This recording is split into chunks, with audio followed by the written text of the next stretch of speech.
Assalaamu calaykum waraxmatullaahi tacaala wabarakaatuhu dhegeystayaal kulan wacan oo wanaagsan kusoo dhawaada barnaamijkeena arrimaha gobolka waqooyi bari maalin waliba oo sabti ah aan ku eegno arrimaha mustaqbalka bulshada iyo jihada ay u socdo gobolka ama gobolka waqooyi bari ayaan barnaamijkan inta badan ku falanqeynaa dhegeystayaal.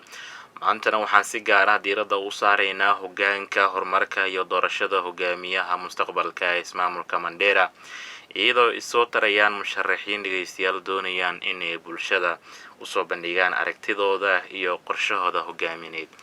martideena dhegeystayaal maanta waa Dr. Maxamed Cali Aadan oo ah nin dhalinyaro ah kana soo jeeda ismaamulka Mandera, isla markaana ah dhegeystayaal musharax u taagan xilka gudoomiyaha ismaamulka Mandera. Dr. Maxamed dhegeystayaal waxaan maanta si toos ah ugu wareysan doonaa sababta uu u doonayo hoggaanka Mandera, waxa uu ka qaban karo caqabadaha haysta bulshada iyo waxa uu kaga duwan yahay musharaxiinta kale. waxaana sidoo kale ka weydiin doonaa waxbarashada, caafimaadka, shaqo abuurka dhalinyarada, horumarinta kaabayaasha dhaqaalaha, la dagaalanka musuqmaasuqa iyo isla xisaabtanka, iyo sida uu doonayo in adeegyada dowladda hoose loo gaarsiiyo shacabka si cadaalad iyo hufnaan leh. waxaana rabnaa dhegeystayaal inaan wareysano ama wareysigan uu noqdo mid bulshada u sahla inay fahmaan qofka doonaya inuu hogaamiyo Mandera, aragtidiisa, qorshihiisa iyo waxa uu shacabka u ballan qaadayo. ugu horeyn dhegeystayaal martida Dr. Maxamed Cali Aadan ayaan barnaamijka kusoo dhaweynaya. kusoo dhaw barnaamijka aad ayaan ugu mahad celinaynaa inaad maanta nagala qayb qaadato barnaamijka. shukran. maasha allah. si wanaagsan baa igu soo dhaweysay barnaamijkan ku dhawahay, jazaaka allahu khayran. aniga magacaygu waa Maxamediin Cali Aadan, waa doctor. aniga reer Mandera ahay. Mandera waxaan ka yimaaday Mandera bariga, yani Mandera East, oon kasoo jeedo gobolka meel la dhaho Neboy kasii ah, central kasii ah, meel la dhaho Bula Power.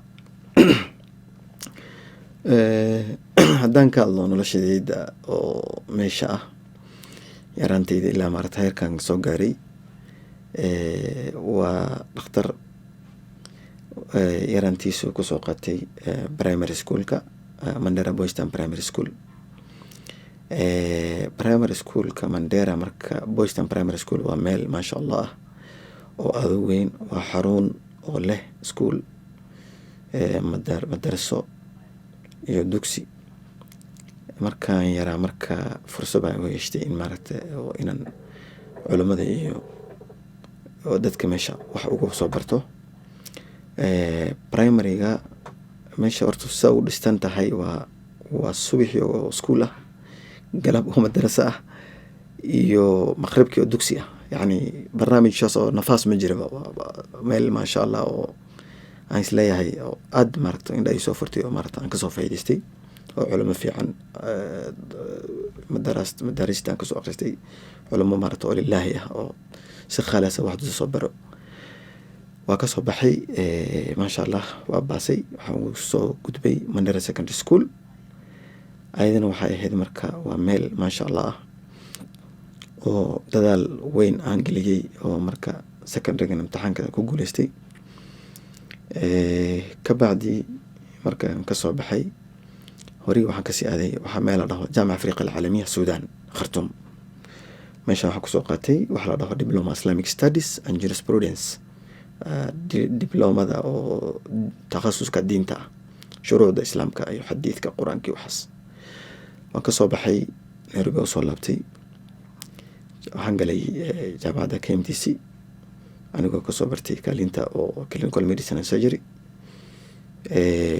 waan laabtay muddo yaraan shaqeeyey. marka waagii oo dhakhaatiirta iyo macallimiinta Mandera ka carareen, baa nasiib u yeeshtay inaan maaragto kooska dhakhtar weyn aado, bachelor medicine and surgery.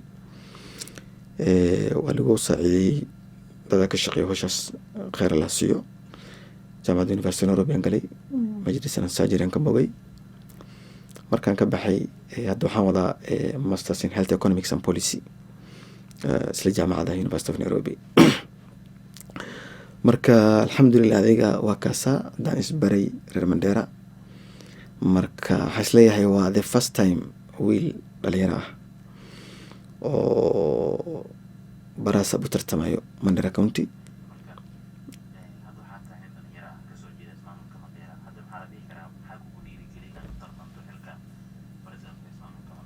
Wallaahi wax badan aa jiro oo aan isleeyahay waxaa ka mid ah number 1 nin horta aniga qof dacde waaye marka oo diinta oo waxaan ku noolahay diinta islaamka ah shuruucdeedaan ku noolahay marka waxaan igu dhiirigeliyey inaan soo galo baahi badan baa jirtaa. baahidii waxaa ka mid ah kuwii kale waa gali doonaa laakiin ani waxaan isleeyahay mas-uuliyiinta hadda meesha soo galeen way dadaaleen heer la rabo laakiin mustawaga la rabo oo Mandera ma soo gaarsiinin. marka aniga waxay u dhiri marka aniga waxaan arkay mas-uuliyiinta hadday kaalmaystaan diinta iyo shuruucda quraanka iyo xadiidka dayracaan maamul xumo kama dhalato. waa aragtay asaas leeyahay laakiin badi qofka kuma xirno inuu akhris ilaa PhD ka gaaro akhriska laakiin uu haysanin quraanka iyo xadiidka iyo wixii nabiga sallallahu alayhi wasallam xadiidku nagu soo faray qof aan haysanin dhibaato weyn baa ka jirta. maxaa la guidance ma lahan qofka waxaa ka maqnaanayo fikirka xagga diinta ah inuu wax sameynin ka hor horta diinta maxaa ka qabtaa xadiidka muxuu ku qabaa. mar walba marka mas-uulka waxaa la rabaa inuu u horseedo inuu saacad walba tallaabo uu qaado uu ku salaysan tahay waxaa ma tahay sida rabi rabo ma wada aniga sida nabiga sallallahu alayhi wasallam nooga sheegay ma u wada inuu maarta qofka isla xisaabtan u galo.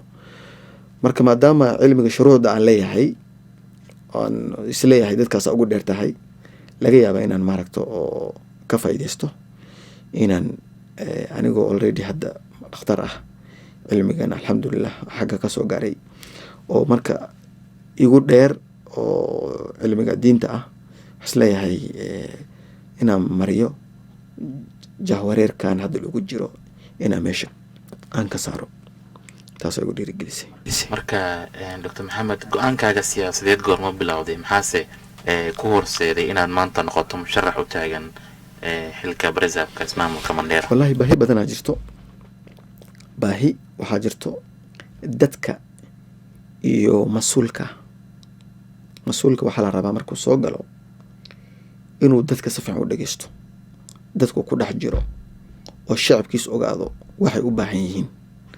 waxaa moodaa hadda madaxda markay saa usoo galaan dadaa xirto oo dhifeyso u galo oo dadka ka hayo dadka marka xildhibaan ama MB marka ama governor noqotid ama sharax tahay dadka waa ku dhex jirtaa laakiin marka hal mar aad soo gashid waa lagu xirani waxaa u malaysaa waa suuq oo dadka u xiran.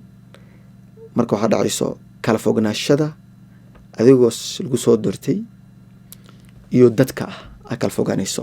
waxaa soo dhexgalayo middleman dada dhex soo galayo oo governor meel ku xirayo gacmihiis xirayo oo dhahayo anaga tala anaga naga qaado dadku waxay sheegaan anaga ku sheegayno. taas lama rabo. waxaa la rabaa gabanaha naftirkiisa inuu magaalada dhex maro suuqada dhex maro baahida dadka toos u dhageysto bedelka dadka maaragta oo dhagaha u noqdaan oo beent u sheegaan oo marka wixii iska aamino. waxaa leeyahay marka taasaa meesha ka maqan. anigu waxaa jeclaan lahayn in la soo doorto mama laga soo doortay oo masaajida lagu arko suuqdaha lagu arko toos dadkiis la wadaagayo baahida ka jirto oo loo sheegin meesha adaa lagu soo doortay in lagu sheego oo dadka meel kugu xiraan oo wax walba okay ay ku dhaxaan dhibaato badan ay leedahay. marka waxaa leeyahay inuu maadaama qof dhalinyarada ahay dhalinyarada Mandera u badan tahay oo shacabka zaid oo almost 60% wax dadku doorana ay dhihiin dhalinyarada inaan representative noqdo oo aniga igu soo doortaan aan leeyahay marka maxay in ka baqan maxay qarar maxay in macana dadkaas oo dhaxgalo taasaa iga go'an oo saasa go'an ku gaare.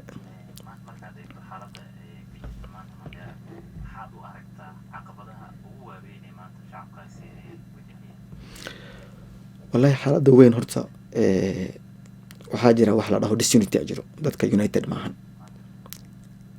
dhibka weyn oo ka jiro oo gobolkeena ka jiro we are not united. hadda isku day rabnaa 2027 laakiin ka hor disunity baa jirtaa. Example,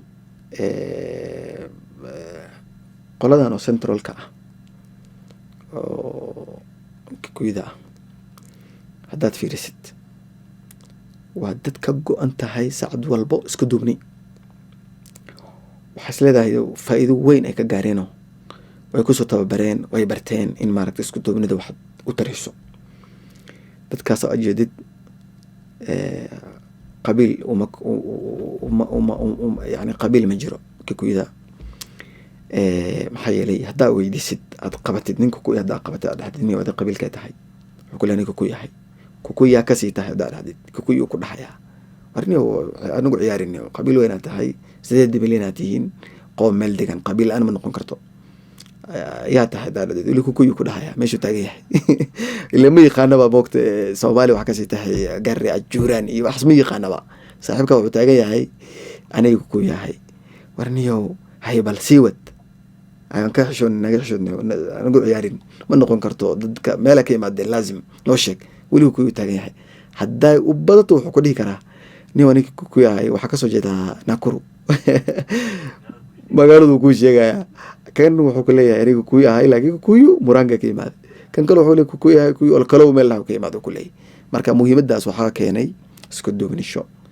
haddii lagu dhaho yaa tahay Soomaali ahay warniyo Soomaali noqotid yaa kasii tahay niyo Soomaali waxaan ka ahay Soomaali. arniyo saas ma ahan inoo sheegniyo yaa kasii tahay ma ani Soomaali ahay. inuu dhahaal rabaa niyo ani Soomaali ahay taa ma garanayo gudaha wax ma geli kari. ani waxaan ahay Soomaali ahay. Soomaali waxaan ka reer Mandara, reer Wajeer, reer Gaas. intaas tacriifkaas la isku sameeyo aad u fiican tahay. maxaa yeelay ummad muslimiin aan ahay. ilaahay nagu manaystay in maaragta diinta islaamka siiyey. diinta islaamka waxaa lahay qabiilka waa qabaa'ila litacaarafu. qabiil baa inaa khalaqnaakum min dakari wa untha wajacalnaakum min shucuuban wa qabaa'ila litacaarafu. qabaa'ilka waxaa loo sameeyey litacaarafu. laakiin maantana waxaa noo tahay qabiilka shaqa la isku qoro, qandaraas la isku siiyo, lagu bidixeeyo, si walba loo isticmaaloyaa. taasna waxaa keenay marka caqabadada oo maaragta oo divisionka inaan kala jabno, isku duubnida la-aanta nagu dhacday. dhibaatadaasa marka Northeastern ka jirta. sidaan kuu sheegay hadda dhow haddii lagu dhihi lahaa niyo Soomaali yaa tahay Soomaali taagnaan lahayd. Soomaali yaa ka maxaa ka tahay haddaa lagu dhihi lahaa aad dhihi lahayd ani Soomaali waxaan ka ahay reer Mandara, reer Gaaris. saasaa noo fiicnaan lahayd. marka gobolka Northeastern ma dhabo laakiin waxaan jeclaan lahayn insha Allah inaan fahanno muhiimadda ku jirto isku duubnida. ilaahay subxaanahu wa ta'aala wuxuu ku leeyahay waxtasilu bixablillahi jamiican walaa tafarraqu. walaa tafarraqu daa marka muslimiinta bas ma saacidayso. walaa tafarraqu macnaha kala jabina waaye. qabiil hata muslim ahayn hadduu isku duubnaado oo example qolada aan kuu sheego masiixiyiinta aan kuu sheegay oo Kikuyada ah waa aragtaa isku duubnashadu waxay soo goysaa. maanta waxay leeyihiin 7 minister ay leeyihiin. halka adigoo oo division iyo maaragta walbahaar iyo kala jabnadaadii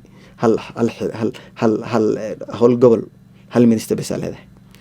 marka isku duubnidii marka faa'iidadeedu waxaa waaye saacad walbo ninka Gaaris Masalani joogo oo borderka joogo ilaa kii B1 Mandara joogo saacad walba waxaa la rabaa inuu codkiisi hal meel ku rido oo dad united noqdaan, isjecel oo waaxid yihiin, oo qabailkii wixii yaraa la iska dhaafo oo Soomaali unba ayaa tahay Soomaaliya la taagnaado. marka warka in maaragta oo ku liibaan doonaan oo waxna ka heli doonaan oo diintana sida amartay dadka u raacaan aan warka markaan ku dhahay walaa tafarraqu waxtasimu billahi walaa tafarraqu. marka taas aan leeyahay oo gobolka dhan ka maqan tahay in lagu soo baraarugo la arko.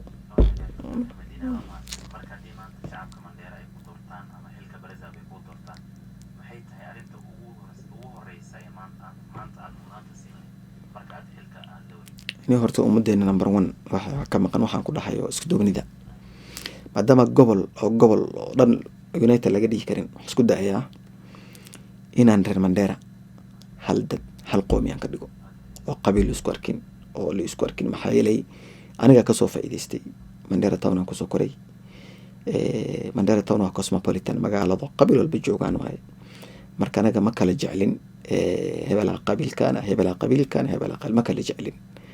anaga reer Mandheera ahaan waxaa ugu duwanay dadka kale aan isleeyahay niyo aniga Mandheera maadaama aan kusoo koray qabiil walbadana saaxiibaa lahay saaxiibay asxaabtayda aniga hal qabiil bas maaha waa intaasoo qaba ilaa saaxiib lahay oo ay aaminsan yihiin saaxiibaan ahay. waxaan isleeyahay maadaama aan qabiila ka dhashtay laakiin waxaan isleeyahay midka ummadda miyeyn doono oo halka dhigi doono u arkin interest qabaylka inuu la weynan because aniga qabiil wax weyn lama aha. waxaa yeelay maadaama cosmopolitan town aan ka imaaday magaaladaas weyn aan ka imaaday magaaladaasaan marka mathalaya maadaama qabiil walba joogo. reer Mandheera dhabta ah waxaa umaleynaa inaan la jiro dhakhtarkana reer Mandheera dhab ah. waxaa yeelay meesha kusoo koray kusoo weynaaday ciyaalkii borooni lasoo dheelay timamka lasoo socday. marka waxaan isleeyahay niyo representativeka Mandheera maanta raadinayeen oo qabaayil walba raadinayaan waa nin dhaxdooda wax kusoo bartay qabiilna u ahayn ihaano ama meel uu isaga isi turkiyo sir isku riixo ahayn. aan u arkaa marka inaan ahay qof dhexdhexaad ah oon isleeyahay ummadaas inay aaminaan bulshadaas soo aaminaan aan leeyahay inaan wax u qabto. waa hagaag Dr. Maxamediin aad baad u mahadsan tahay dhegeystayaal weli Star FM codka gobolka waqooyi bari ee naga dhegeysanaysaan qaybihii hore ayaan weli ku guda jirnaa barnaamijkeena gaarka ah arrimaha gobolka waqooyi bari. sabti waliba dhegeystayaal barnaamijkan arrimaha ama xaaladda gobolka waqooyi bari ayaan dhegeystayaal barnaamijka ku falanqeynaa. maantana sidaan horaan idinkugu soo sheegay ee hordhaca barnaamijka waxaa marti inoogu ah dhegeystayaal Dr. Maxamed Cali Aadan oo ah nin dhalinyaro ah kana soo jeeda ismaamulka Mandheera wuxuuna sidoo kale u tartamaya ama musharaxa u taagan xilka kursiga barazaabka ismaamulka Mandheera doorashada nagu soo aadan 2017. qaybaha dambe idinkuna barnaamijka fursad waan idin siin doonaa su'aalaha aad qabtiin waadna soo weydiin kartaan. inta ka horeysa su'aalaheena ama wareysigeena ayaan kusii soconayaa. Dr. Maxamediin sidaan wada ogsoonnahay dhalinyarada waa qaybta ugu badan bulshada ee Mandheera. maxaad u qorshaysay inaad ka qabato shaqo la'aanta waxbarashada iyo fursadaha ganacsi ee dhalinyarada ismaamulka Mandheera? wallaahi horta maasha Allah qaybta shaqo la'aanta weymo shaqo la'aanta waa wixii ugu weyn oo na haysto waay. maxay dhahay Mandheera maanta waxaa ka shaqeynaysaa 5 kun oo shaqaale ah. 10 kun lagama dhigi karo oo nin walba lama qori karo waa run laakiin dowladda waxayna siisay fursooyin badan oo dhalinyarada ah. waxaa jira Ministry of Foreign Affairs oo go-aan oo la soo heshiiyeen Qatar, Saudi Arabia, Dubai, dowladda Imaaraadka Carabta, Kuwait, Kenya waxay la soo heshiiyeen in dadka reer Kenya xagga laga shaqaaleysiiyo. fursadaas waxay furtay marka opportunity weyn oo dhalinyarada intuu maaragto oo tahriib gali lahaa meel iska tuuri lahaa meel xun iska tuuri lahaa ama si xun isiyeen lahaa waxaan ka shaqeyn karaa aniga number 1. waxaa jirta wax la dhaho biru means agent. dowladda Kenya waxaa haysata wax la dhaho agent haysto oo dibadahaas dad geeyo oo xalaal ah oo tahriib aan ahayn oo in Libya la maro oo magafo ku qabsado dhalada in laga badbaadiyo u baahan oo baahi weyn maanta ka jirto inuu maaragto oo baraasabyaashan oo distan u fahmi waayeen. waxaad fahantaa wadamahan lala soo heshiiyey foreign affairs-ka wadamo muslimiin ah interest weyn ugu weyn waxa waay muslimiinta in la shaqaaleysiiyo oo adigoo muslim ah naas ah ama dhakhtar ah shaqo Mandheera County, Garis County, Wajir County aad ka waysid laakiin gavanaha soo baxo heshiiskaas wax ka eego uu fiiriyo agent Mandheera ku soo qoro uu dhaho cunug dambe magafa qabsan doono ama tahriibi doono ma jiro. haddii aad tahay macallin laakiin shaqo waysay haddii aad tahay dhakhtar laakiin shaqo la'aan ku hayso oo dokumento haysato wax walba haysatid ina meesha iska soo qortid magaca la soo qoro interview falan laga soo qaado visa wax lagu diyaariyo reerka loo sheego foreign affairs kan aadnay magacii waa gudbinay dhalinyarada Sacuudi waxay qaateen 100 naas farmashi intaasaa la qaatay nambaraha inta wixii nasiib laga helo. waxaan umaleynaa marka taas fursad badan ay keenaysaa in loo diro dhulalkaas carabta ah oo muslimiinta ah oo maaragta caqabad badan kaa soo gaaraynin shaqaa u aadid. taa waa kuwii oo documentary oo shaqa la-aanta laakiin soo akhristaan ka wadaa, ama kuwii aan weli aan akhrisanin laakiin oo magafo u gacan galo ayagana registration baa la gelinaya. waxaa sameynayaa number one waxaa sameynayaa countiga maadaama aad jirto shaqo gacmeedka oo TVET meesha laga furay, electrician noqon kartid, makaawi dadka baasayo, bed making hotelka kuwii ka shaqeyn karo sariirta si loo hagaajiyo, inaan Mandera training ugu furo oo aan furo meel la dhaho catering service oo meel weyn oo catering macnaha waxaa waaye in la baro dadka si wax loo kariyo. dhalinyarta Mandera in wax loo kariyo, inay wax karin karaan, chef noqdaan oo wax noqdaan, inay bartaan. chef markuu soo baxo oo graduation ka soo baxo 2 option leeyahay. wuu shaqaysan karaa oo meel furan karaa, asaga wax karin karaba cunto nooc walba oo maasha Allah in laga dhiso, haday dumarta hadii wiilta labadaba in la baro. Mandera Garis Mandera waxaa leeyahay in lagu furo oo la baro. Mandera in loo furo meel aan leeyahay in maaragto la taakuliyo la baro. taa waxaa caawinaysaa marka kii electricianka ah TVET ka soo bartay, midka dharka baaso dharka, iyo midkii oo sariirta sameeyo, dadkan dhan waa la diiwaangeliyay, nin walba skills lagu qaataa. waxaa leeyahay intaasoo qofa chef ah oo wax karin karo. marka wax kari iyo waxaas inaan baray inaan wax karin karaan cunto waxay noqotaba, oo marka la sajiliyo la qoro magacooda la qoro foreign affairs ka loo keeno. haddaan u imaado ambassador oo Qatar, ambassador Saudi Arabia u imaado, waxaan leeyahay waxaan ku hayaa 1,000 qof oo kulli wadaag chef ah ina ii shaqaalaysid wadanka ka weydid. marka waa iska badan tahay marka laga badbaado magafo iyo maamooyinka magaalo taagan wiilkayga la qabtay oo inayo oo mas'uuliyiintan ka warqabin. marka taasaan leeyahay inaan ku taakuliyo oo inaan qabto taati dhalinyarada waaye. hagaag Dr. Maxamediin aad baad u mahadsantahay mar kale. sidoo kale iyadoo dhanka caafimaadka shacabka Mandera waxay wajahayaan caqabado badan, sida iyadoo dhanka caafimaadka aad ugu qorsheynaysaa inaad kor ugu qaado adeegyada caafimaadka gaar ahaan meelaha miyiga iyo dadka danyarta ah. wallahi alxamdulillah hortaan dhakhtar ahay, dhakhtar gaban u taagan waya maadaama aan cilmi badan alxamdulillah iyo sida loo maareeyo aan soo bartay. number 1 dowladeenu insha Allah taala aniga iska bilaabayo governor oo dhakhtar ah. muu maleynaa inuu xafiiska iska fadhiyo oo governor aan ahay waa la ilaalinaa leeyahay inaan dhaho. kaalinta ugu horeyso oo aan leeyahay inaan wax ka qabto waa taas oo dhakhtarnimada ah. maadaama dhakhtar ahay, wasiirkaygu wuxuu noqon doonaa dhakhtar, chief of surgery wuxuu noqon doonaa dhakhtar, group dhakhtar dhan dhinaca caafimaadka oo xil saari doonaa.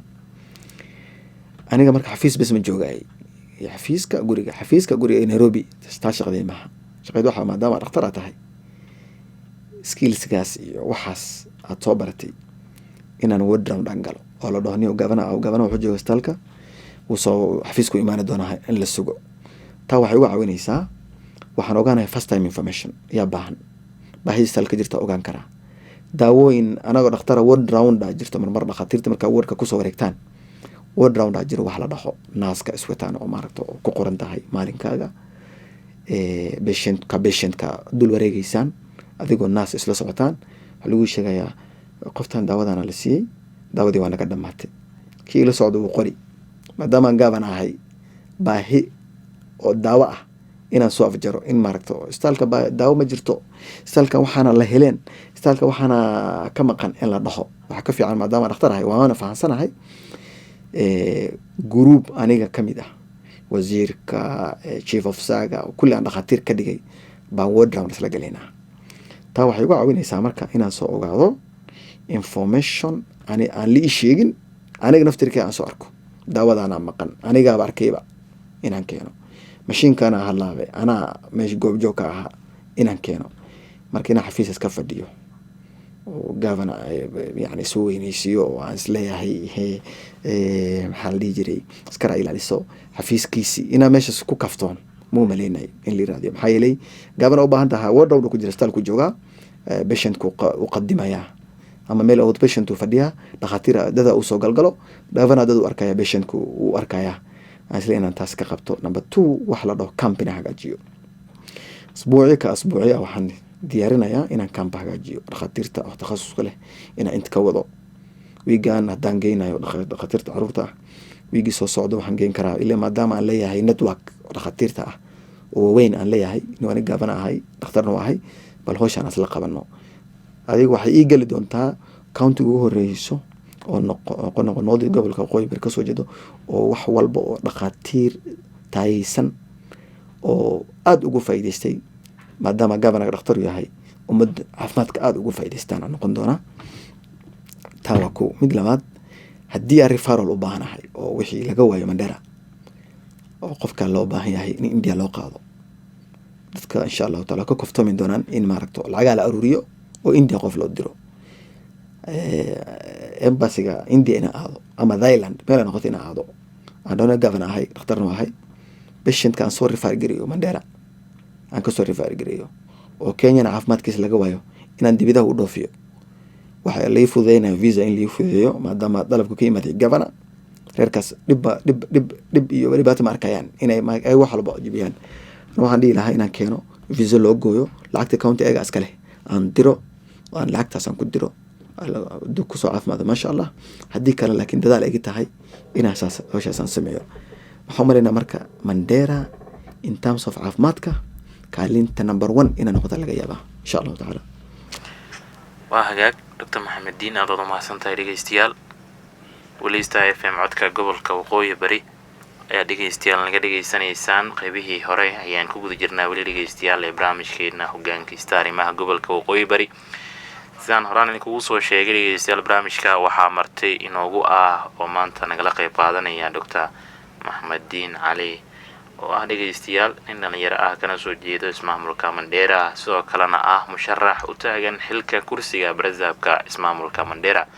su'aalo dhowr ah ayaan ka weydiinaynaa musharaxnimadiisa ee ismaamulka Mandera bal iminkan Dr. Maxamed Diin waxaan eegaynaa dhankaas iyo musuqmaasuqa iyo maamul xumada waxay saameyn ku yeelan karaan horumarka ee county-ga maxaad ka qaban lahayd musuqmaasuqa iyo sida loo maareeyo lacagaha shacabka hadii lagu maanta lagu doorto barasabka ismaamulka Mandera. bismillahirrahmanirrahim hawshaas ana waxaan leeyahay musuqmaasuq toos ugu ma dagaali kartid musuqmaasuq wuxuu ka soo go'aa maskaxda iyo qalbi waay qofka inuu tuug noqdo waa maskax iyo qalbigiisa waay qofka inuu wax hadarabo waa maskaxdiisa iyo aqligiisa waay haddii lagu soo koriyo xoolo xaraan ah saacad walba diyaar ah inaad tuug noqoto adiga naftirkaaga haddii xoolo xalaal lagu soo karina saacad walba askaalinaysaa tuugnimo inaa wax xadid lacagaha dowladda aad wax ka jajabsatid aad wax samaysid. ani kaalinta ugu horeyso aan leeyahay niminkaas wax hadayo waxa la horto ilaaha laga cabsado wax walbo xalaal kasbataa ka fiican inaa wax xalaasha kasbatid 20,000 oo xalaasha ku xuntid oo baraka ka leh 1 milyan soo xadid oo meesha ku dhamaatan oo la ogeyn marka aniga waxaan leeyahay number 1 ummadda waxa laga rabaa dhibka haysto ummadda waxa waay maskax baa laga haystaa maskaxdaas toos dagaal uma gali kartid maskaxda oo baahan tahay qofka in naftirkiisa cilmi diinta la baro aniga waxaan adeegsanayaa culimada khayr la siiyo ayaga ku takhasus ah cilmiga diinta ah quraanka xadiiska ah number 1 wacyi gelin weyn aan ka sameeynaya in ummadda xoolaha oo dadka oo shacabka u dhawaanin iyo caqabado quraan wuxuu ku leeyahay xadiidku wuxuu leeyahay culimada marka kaalintooda ay qaadanayaan waxa kamid ah in maaragtay masaajida ay fadhiistaan aan taakuleeyo oo baajidan siiyo oo ummadda wax baraan qatarta leedahay waxaan isleeyahay ummad islaami ah oo laga shaqeeyay in diinta la soo baro oo masaajida loo fadhiisto oo masalada diimeed mar walba la siiyo, su-aalaha laga weydiiyo, wax walba laga weydiiyo, waxaan u malaynaa bulshadaas waxaa imaanayaa bulsho fiican oo ku leysan kitaabka qur-aanka ah iyo xadiidka nabiga sala allahu alay wasalam.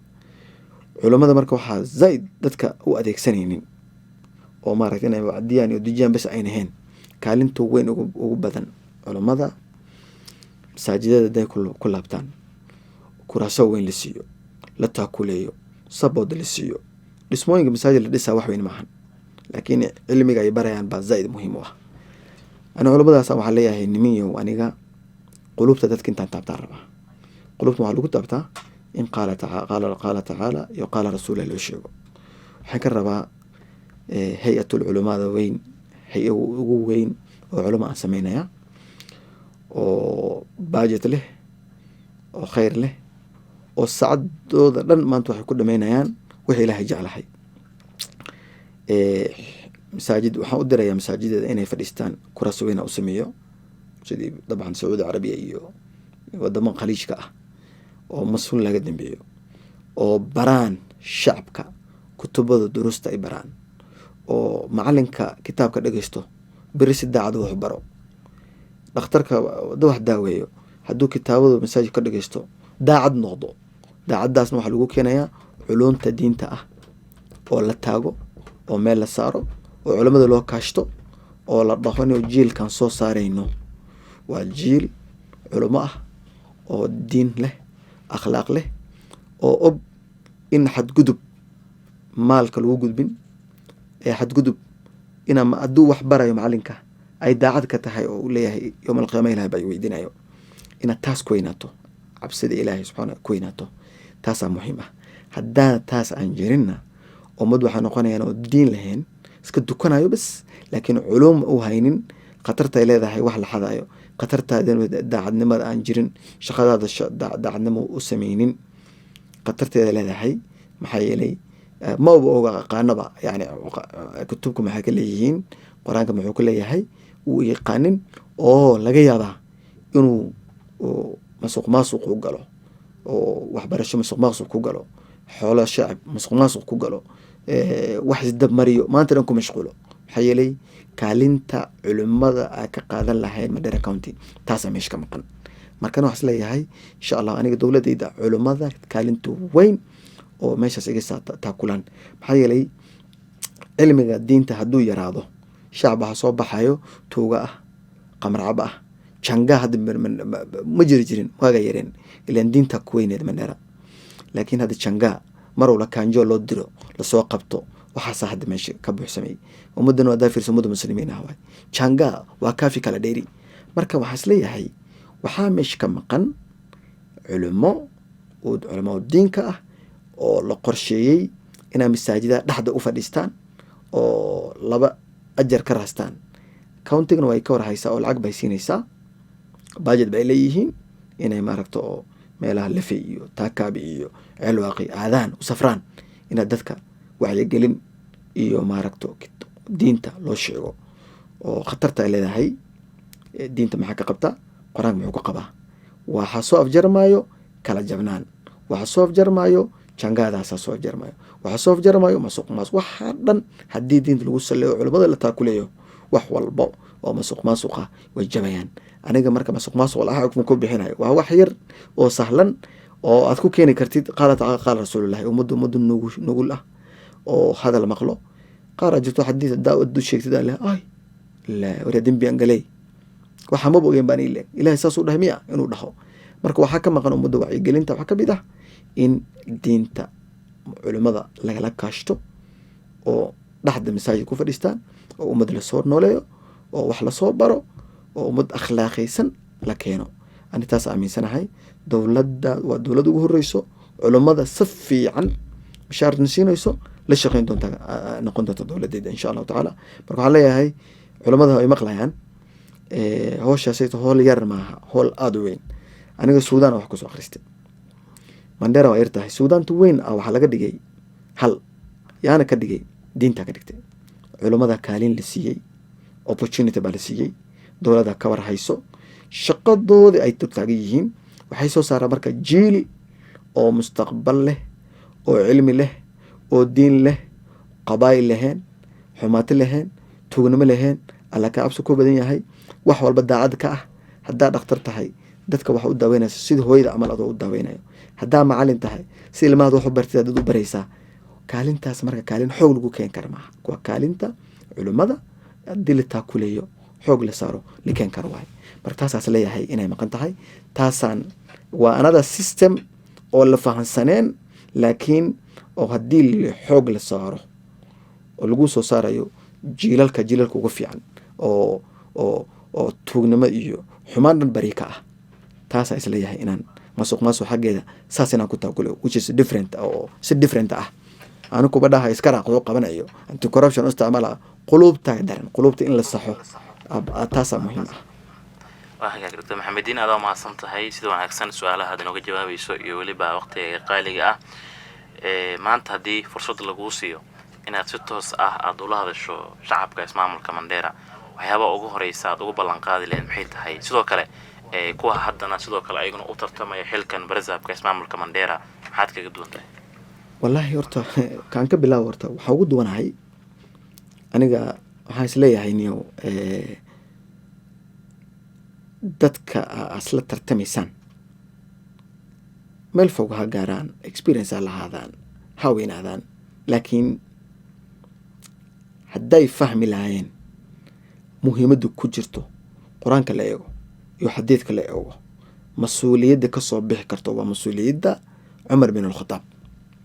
waagoodii aad keeni kartaa. haddaadan keeni karinna adiga 40% waad ka keeni kartaa, adigoo dhahayo warniyo Cumar bin al-Khattab intuu kusoo gaaray ma la ilaaliyo, waddadanuu maraa, dadku halka dhigay mujida.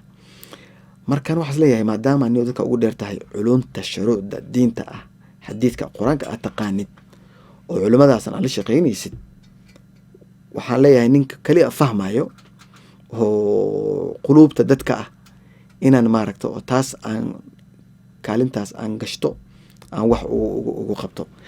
midii oo ballanqaadka ah aan samayn doono waxaa ka mid ah, waxaan samayn rabaa wax la dhaho sidii Suudaan samaysay quwatna fi wuxdatina. xooggan wuxuu ku jiraa isku duubnaashadeenna. qabiil ha lisu arkin, ha lisku arko dad muslimiin ah oo hal ah oo ilaahay markuu ku soo abuuray adigoo qabiilka aqaanina soo dhalatay. beri markaa laabanaysana adig iyo kii ugu taajirsan isku meela la ingelinayaa. marka intaa yaraa nafta ugu jirto maxaan u samaynayaa inaan maaragto oo qabiilkayga kan ka wanaagsan, qabiilkayga kan ka fiican, howshaas because hal baa leeyahay. waxaan ka shaqaynaa marka inaan dadka aan keeno manifesto ama astaan la dhaho magaalada dhexdeeda angilo la dhaho quwatna fi wuxdatina, midnabadeenna baa xooggeena ku jira. marka umud isku duuban oo united ah baan keeni doonaa, oo qabiil isku arkaynin, oo reer Mandera isla ah. niwadiyaa tahay reer Mandera ahay bes inaan ka keeno waa adag tahay, laakiin insha allahu tacaala haddaan leeyahay culimadii haddaan xoog saaro in la isku arkin qabaa'il la isku arkino reer Mandera la isku arko, taasaa horta kaalinta ugu weyn qabaa'ilka meesha jooga dhan aan halka dhigo. waayo 2017 wax ka bilowda ilaa maanta ummadda sidii tusbaxa usoo gurmayna, tusbax sida madax afka looga gooyo sa u daataan baa loo daadanayaa. 2013 ka hor ummadaha united baa ahayn, Murla united ahaa, Garri united buu ahaa, Konatar united baa ahaayeen, dad oo maarata hadaf leh bay ahaayeen. maanta waxaa dhexgalay borokaa dhexgalay, ummadii boroka iyo dad culunta diinta haynin oo haysanin baa dhexdu galay, oo qaala tacaala qaar rasuulillah midina aqaanin, oo ilaa baab yani guriga ilaa awow loo kala jiro dadka reer Xuseen iyo Xasan hay gaartay hoosh ay ka soo tagtay Soomaalnimo ka soo tagtay. weli istaay fi macadka gobolka waqooyi bari ay naga dhageysanaysaan qaybihii hore ayaan weli ku guda jirnaa dhegeystayaal. qaybihii dhexena oon kusii siqaynaa barnaamijkeena gaarka ah arrimaha gobolka waqooyi bari. sabti weliba dhegeystayaal aan uga hadalno inta badan xaaladda gobolka waqooyi bari. maantana barnaamijka waxaan dhegeystayaal uga hadlaynay oo aan ku falanqeynaynay dhegeystayaal arrimaha gobolka waqooyi bari. waxaanaynaa dhegeystayaal Dr. Maxamediin mar kale aad baan kusoo dhaweynayaa. haddii maanta Dr. Maxamediin aad fursad u hesho ama inaad si toos ah shacabka Mandera aad ula hadashid, maxaad ugu ballan qaadi lahayd maxaasi kaaga duwan musharaxiinta kale ee maanta xilkan oo kale barisaabka u tartamaya? horta waan ka hadlay waxaa ugu duwanahay laakiin haddaan aan ku laabto ballanqaadan garana waxaa ka mid ah waxaan ku dhahay 2017ka saa u soo laabanay qabaal walbuu kala jijibiyey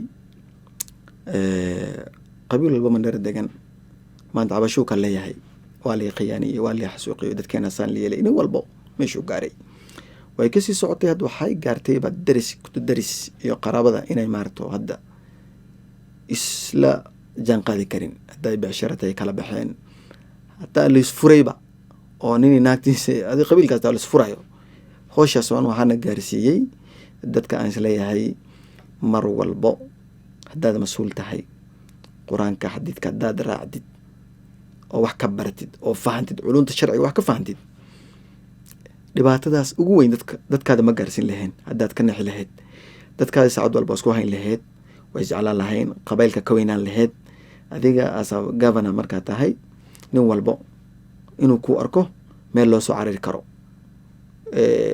dadka biri waxaa u cararaan nin mas-uulkooda radiyaan ninka naga qaba ay dhahayaan intaa dhan intaa gaarsiis maahan marka tii kaalintugooda aan ku dhahayo reer Mandheera markay dooranayaan dadka in waxaa la rabaa inay doortaan ninka ugu fiican dhinaca culunta diinta ah qofka culunta diinta xadgudub weyn ma sameyn hataa hadduu sameynayo rabbigiisu soo laabanaya saacad walbo leynoo taa qofaan xasuuqay dhibaatadan u geystay walwal habeen barbur waxaasuu ku noolaanaya qofaa laakiin diinta uu haysanin aad laayo PhD oo dhakhtarnimo aan qabo ha dhaho weligiis ma lahaanayo ileen qaala tacaala ma yaqaano qaala rasuulullahi ma yaqaano wax dhan wuxuu ku wada wax la dhaho geeswak iyo waxaa la jiray ku dulbaro shaqada ku dulbaro in la dhaho waxaan leenahay qur-aanka iyo xadiidaan leenahay oo maaragto laga soo saari karo wa amruhum shuuraa baynahum in maaragto dadka lala wadaago dadka ayagaa rabo sidii loola tacaalo inay adiga gaban ahaan kusoo sheegtaan tooda aad raacday saacado baa laga rabaa marka ani waxaas leeyahay unity cid walbo oo maanta saa u kala jabtay qabaylka Mandheera dhan inaa halkaasoo dhigo ugaasi u sameeyo xoog aan saaro culamana u sameeyo oon dhahniyow ha ku fiirinana aragti qabiilad waxa ku fiirina aragti oo isku duubnaasho oo hal ah ha wax ku fiirino oo howshaas saas u qaba taa oo ballan aan qaadayo inaan dadka hal aan ka dhigo aan ka shaqeeyo taas mid laba ilaahay taas ilaahay baa nafarayba waxaa taasin waxba lillahi jamiican walaa tafarraqu ala kala jabin ala isku duubnaado waa wixii qur-aanka nafaray waaye marka taasaa muhiim ah inaan ka shaqeeyo wax badan ay keeni kartaa dadka isjeclaanayo dadka masaakiinnimada waa dhammaanaya nin walba iska warhaynaya kala gacayl waxa meesha kasoo dhalanaya midii kale aan ballanqaada waxaa waaye maamul xumo ka jirto dhinaca dhakhaatiirnimada iyo caafimaadka aniga maadaama aan dhakhtar ahay marran kuu sheegay xafiis ma fadhiin doono aniga naftirkaygana patient aan daaweeyo xafiis u fadhiisto oo next patient kan ku xiga inaan dhaho maanta dhan aniga daawo i qoro haddii aan wax waayn aniga oo governor oo liiga rabo inaan daawada aan keeno baahi meesha ka jirta ogaado aniga aan keeno taa waxay uga caawinaysaa marka inaan first hand information helo aan ogaado wixii meesha ka maqan marka dhinaca dhakhtarnimada waxaa u malaynaa waa countiga loo imaani doono dhinaca Soomaaliya looga imaan doono Ethiopia looga imaan doono wajeer meel looga imaan doono maadaama gabanaha dhakhtar uu yahay inaa howshaas aan meel saaro ballanqaadkaas aan galo taa waa rakiis linanaa dhakhtar moqt wax la iska lama waa wax aan ku jiro aan ku takhasus aan garanayo taa waa ku tii hore waxaan ku dhahay mid isku duubnasho dadka unity inaan keeno qabiil walbo budget inaan siiyo in la heshiiyo dib u heshiisiin aan sameeyo mid labaad waa taas anaa dhakhtar ahaa oo ku jira dhinaca caafimaadka marka meeshaas mardama cabaad kama imaan doono insha allahu tacaala midii kale aan ballanqaadi karo shaqo abuurka dhalinyarada saa ku dhahay opportunity weyn oo foreign affairska wasaaradda khaarijka oo Kenya ka furnaa jirto dhalinyarada in loo safriyo dhulalka oo dagaal ka jirin Sacuudiga Libya maahane Libya magafa joogay Libya Qatar Kuwait dhulalkan si xalaal ah ayagoo jabin oo dhibaato marin inaan geeyo reerkooda ugu soo shaqeeyaan ugu shaqo tagaan taasaan xoog saari karaa ilaa wax yar oo xiriir u baahan waay marka taan waa ballan qaaday kaalinta weyn waan ka hadlay culimadii wixii waa ka hadlay kuwaas ayaga igala shaqayn doono ballan wax badanaa jiro insha allahu tacaala laakiin intaas aan isleeyahay inaan kusoo caanbaxo aan isleeyahay dadka isku duubnisho dadku is jeclaadeen halbay noqdeen waa lasla furayaa waa wax walbo in laisla sameeyo dhakhtarnimada iyo shaqaalada dhalinyarada waxaas dhan insha allah inaan ka shaqeeyo taa caan baa ka noqon doona insha allahu tacaala waa hagaag Dr. Maxamediin aad u mahadsan tahay sida wanaagsan su'aalahaaga aad inooga jawaabaysid su'aalaheena iyo weliba waqtiga qaaliga ah aadna siisay aad baan kaaga mahadnaqaynaa weli qaybihii dhexe aan ku guda jirnaa dhageystayaal waraysigana gaarka ah sidaan wada ogsoonahay Dr. Maxamediin dadka qaar inta badan waxay leeyihiin musharaxiintu xilliga doorashada ballanqaadyo badan ayay sameeyaan balse markay xilka ay helaan wax badan kama rumoobaan maxaa cadeynaya in adiga ahaan ay xilka ama musharaxnimada u taagan tahay aad ballanqaadaysa in ballanqaadkaagu uusan noqonin hadallo sidaad ololo oo kale uu noqonayo wallahi ballanqaadka aniga waa ku soo celinaya ballanqaad laba wajh leeyahay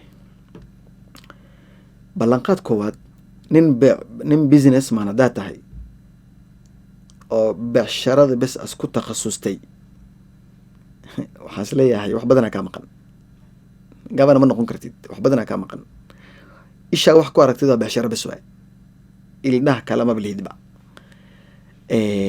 aniga ballanqaadka hadda aan ku sheegay waa waxyaabaha aniga ku jiro hadda daan ku dhaho dadka united ka dhigaya hal aan ka dhigaya macnaheeda aan aqaana oo ilaahay baa na farayba inaad dadka hal laga dhigo aragti qabiil lagu arkin wactasimuu bixablillahi jamiican walaa tafaru waa amar ilaahayna siiyey oo sida dadka isku jeclaadaan laga shaqeeyo nabi sala allahu alay wasalam markuu soo galay oo nabinimo loo doortay oo ilaahay siiyey heybadaas siiyey nabi kama bilaabin waddada idin dhisaa kama bilaabin ballanqaadkaas khalad waay buur baa idin dhisaa iyo guri idin dhisaa kama bilaabin nabiga sal slam nabiga wuxuu sameeyey ummadda horta wuxuu ka dhigay ayadoo cadow isku ah buu hal ka dhigay meeshay ka bilaabataa baasha adigoo adeegsanayo qur-aanka iyo xadiidka ah ummaddaada oo aad hogaaminaysid waa ina hal noqdaan hal il wax ka arkaan hal qalbi wax ka dareemaan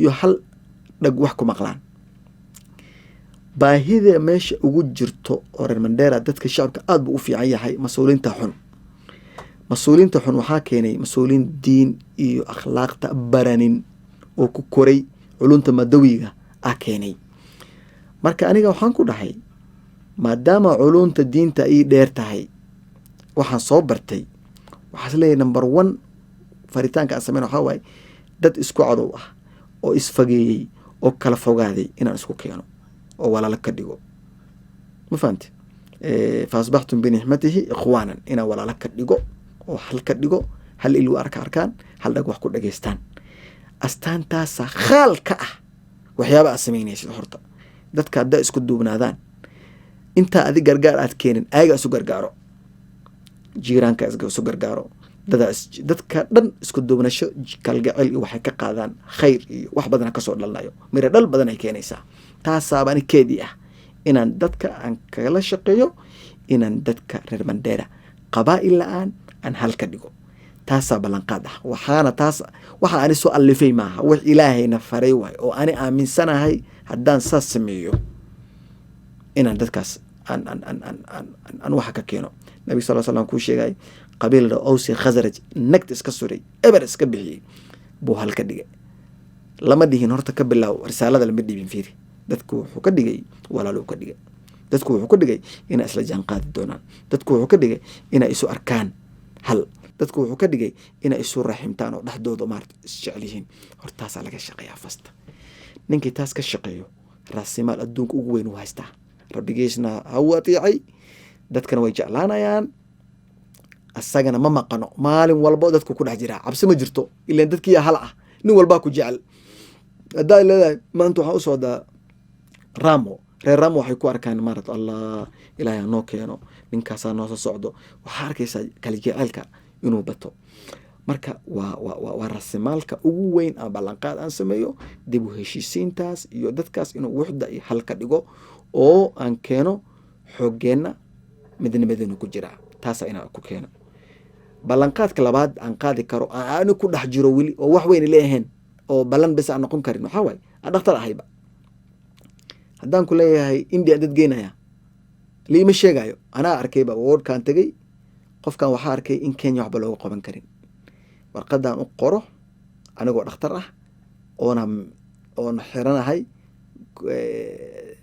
xilka gabananimada warqadaan qoraya qofkii chief of staff inta u yaro qofka lacagtii meeqa ku bixiso bal la soo ogow embassiga qofka India loo diro Thailand loo diro meelaha muhiimku baahi ka soo heli karo in loo diro taa haddii anaa ku jiro wax la ii sheegi doono maahan aniga wardka joogo patient kana arko wasiirkaygu waa dhakhtar chief of staff-gaygu waa dhakhtar dhakhaatiir dhinacaas oo caafimaadka ah dhakhaatiir hadduu governor dhakhtar yahay wasiirkiisu dhakhtar yahay wasiir ku-xigeenkiisu dhakhtar yahay waxaan u malaynayaa inaan samaynayno wax fiican oo lagu dayan doono oo keeni doonto dhinaca caafimaadka inaan wax weynaan ka keeno taa ballanqaad symbol leh waa ilaa anaa ku jiro takhusus leh ballanqaadka lanqaada waa kii dhalinyarad waay dhalinyarada maanta banooniga Bandera ku ciyaarayo taa kuleen baa u samaynayaa wax baa ku jiro inay heer caalami gaaraan aan ka shaqaynayaa waxaa yeelay